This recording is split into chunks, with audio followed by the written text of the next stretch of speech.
Galatia 5 ayat 16. Maksudku ialah hiduplah oleh roh, maka kamu tidak akan menuruti keinginan daging.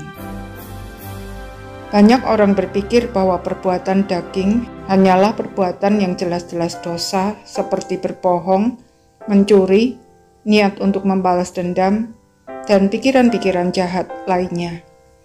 Sedangkan melakukan kegiatan gerejawi, menolong orang, bersikap ramah, berpikir positif, dan hal-hal baik lainnya pasti adalah buah roh.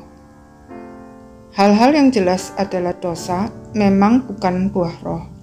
Tetapi hal-hal baik juga belum tentu merupakan buah roh.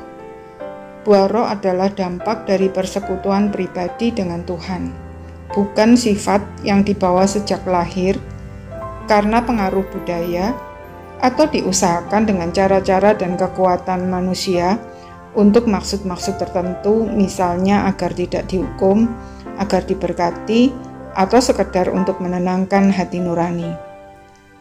Ada banyak orang yang sejak lahir memiliki sifat ramah, pengampun, suka berbagi, dan selalu berpikiran positif, bahkan lebih baik dari orang percaya pada umumnya, tetapi bukan buah roh, karena bukan merupakan dampak dari persekutuan pribadi dengan Tuhan.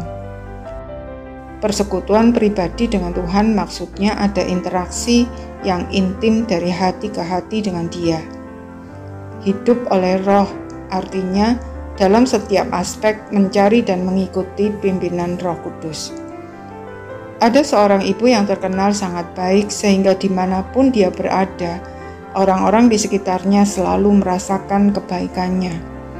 Maka sangat mengejutkan ketika suatu hari suaminya mengatakan bahwa dia berniat untuk bercerai.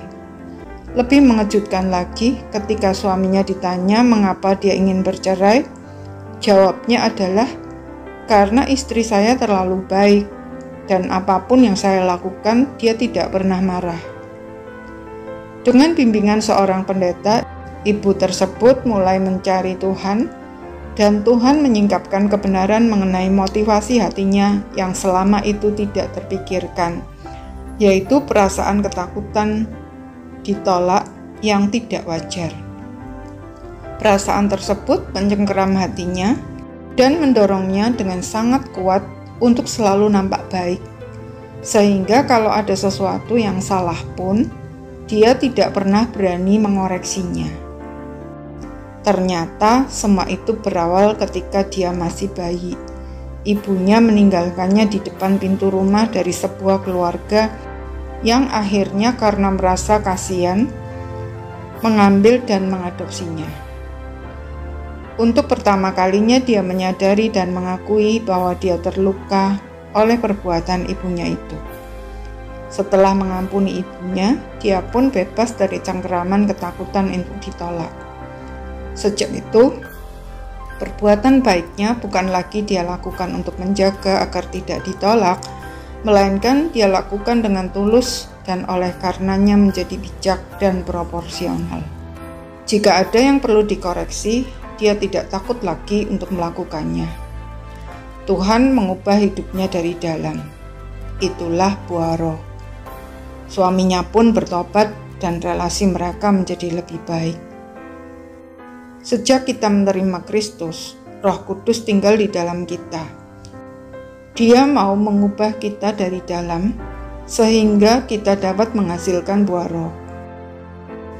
Masalahnya adalah, apakah kita memiliki persekutuan pribadi yang intim dengan Tuhan, dan mau memberi diri untuk dipimpin oleh Roh Kudus dalam setiap aspek hidup kita? Amin.